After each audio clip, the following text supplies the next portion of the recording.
Редно ли е да променяме партньора си? Това е един много съществен въпрос, когато говорим за любовните ни взаимоотношения.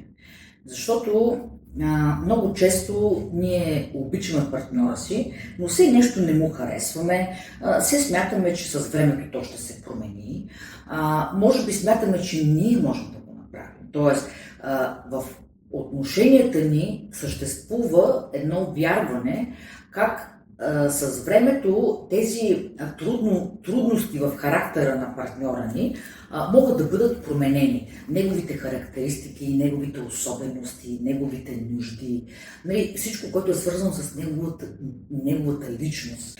Искам да кажа нещо съществено. Не е необходимо да променяме партньорите, а е необходимо да се научим да работим заедно с партньора си. Тоест, не той да се промени, за да можем ние да бъдем с него, а това как да намерим начин за това да бъдем по-добри в нашите взаимоотношения.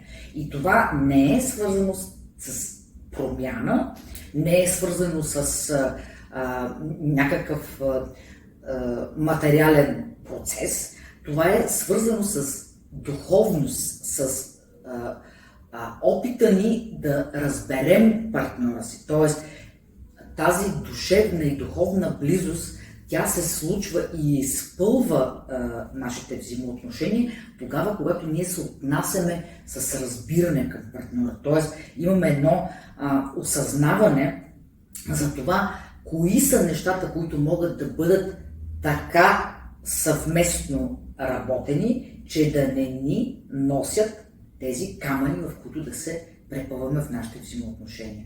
Какви могат да бъдат проблемите? Могат да бъдат най-различни промените, могат да бъдат от малки, могат да бъдат и големи. Всеки човек, разбира се, той има убеждение за това, кое е редно, кое не е редно, кое е правилно, и може би точно заради тези убеждения той сформира кой партньор е правилен за него. Обаче любовта не действа така. Любовта някога събира хора, които са много различни, като от различни светове. И сега тук ние какво правим? Понеже не прилича на нас, но ние го обичаме, и ето тук започва това съждение, как ще го променим. Ама не, идеята е да срещнем това различие, защото всъщност ползата от това да съберем силите си, макар и различни, могат да направят нещо много по-добре, не само за партньорите, но и за всички, които идват след тях, тяхните деца и въобще хора, даже и в професионалната сфера.